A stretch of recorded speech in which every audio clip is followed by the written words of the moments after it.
کہتا ہوں کبھی ملی نہیں، کسی مفسر نے خاص طور پہ اس کو اجاگر بھی نہیں کیا، تو مجھے اس میں یہ ایک بات نظر آتی ہے کہ سارے قرآن کو 2 لفظوں میں بیان کر کے اس کا نتیجہ بیان کر دیا، اور پیچھے پوری کہانی لائے اور اس کہانی کے ساتھ پھر ان 2 لفظوں کو جوڑ کے ایسے ٹھا کر کے اعلان کیا کہ جب یوسف علیہ السلام کے بھائیوں نے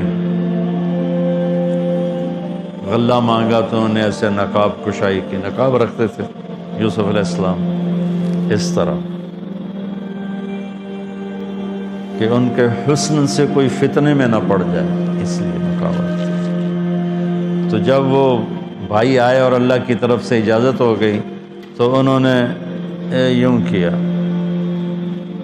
هل علمتم ما فعلتم بیوسف وَأَخِيهِ إِذْ أَنْتُمْ جَاهِلُونَ، آپ کو تو یاد نہیں ہوگا چونکہ آپ نے جان بوجھ کے تو کیا نہیں تھا۔ سبحان اللہ، کیا کمال اخلاق ہیں۔ آپ سب سورہ یوسف پڑھتے ہو، ماشاءاللہ تم ویسے بھی تلاوت کرو تمہیں سمجھ میں آتی ہے کہ عربی تمہاری بہت اعلیٰ ہے۔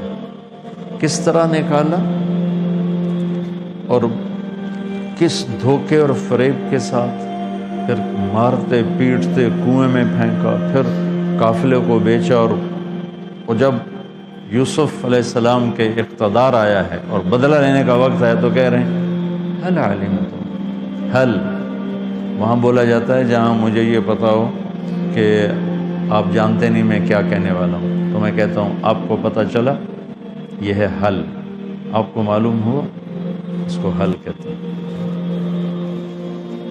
حل علمتم، آپ کو پتہ نہیں چلا، آپ کو پتہ نہیں تھا، کچھ چھوٹی موٹی بھول ہو گئی آپ کی۔ یوسف فعلا عربی کی تعبیر کا سب سے کمزور لفظ ہے، فعلا سب سے کمزور لفظ، تو فعلتم، تعدیتم، ظلمتم، کتنا کچھ آ سکتا تھا، جہلتم، فعلتم سب سے کمزور تعبیر، وہ تھوڑا بہت آپ نے کیا تھا۔ تو اس وقت اخوت یوسف کی جو 2 مختلف کیفیتیں، خوف، امید، یقین، شک، آس، یاس، وہ جو عجیب جذبات بنتے ان کو قرآن نے یوں نقل کیا، اِنَّكَ لَأَنْتَ يُوسُف، اِنَّكَ شک، لَأَنْتَ یقین، اِنَّكَ خوف، لَأَنْتَ امید، اِنَّكَ پریشانی، لَأَنْتَ اطمینان۔ اور ذرا میرا چہرہ دیکھنا، صرف یہ الفاظ نہیں تھے بلکہ چہرہ بھی ترجمانی کرتا ہے۔ جو کچھ آدمی بعض اوقات باتیں جو زبان پہ آ نہ سکیں، آنکھوں نے کہیں، آنکھوں نے سنی، تو چہرہ بولتا ہے۔ تو یوسف کے بھائی یوں کر رہے تھے، یہ کسی تفسیر سے نہیں بیان کر رہا ہوں، اس لفظ میں جو تصویر مجھے اللہ نے دکھائی ہے نا، میں وہ بیان کر رہا ہوں۔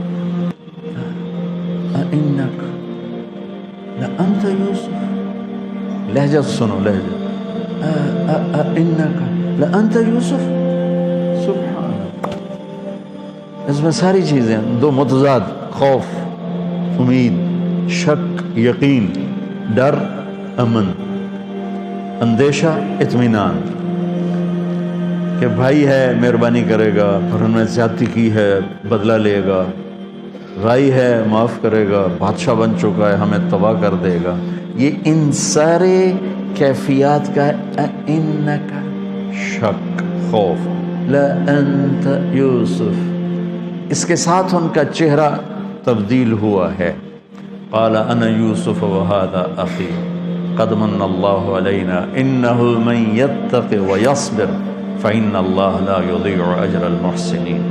جو تقوی اور صبر اختیار کرتا ہے اللہ اسے کبھی ضائع نہیں کرتا۔ یہ بات پتہ نہیں میں سمجھا سکوں کہ نہیں۔ اس انداز میں صبر اور تقوی کو لائے کہ پوری طاقت کے ساتھ آ کے دھماکہ کیا۔ سورہ یوسف کے حسن میں ایک یہ بھی خوبصورت حسن ہے کہ سارے قرآن کو نچوڑ کے یوں پیش کیا، Mm-hmm.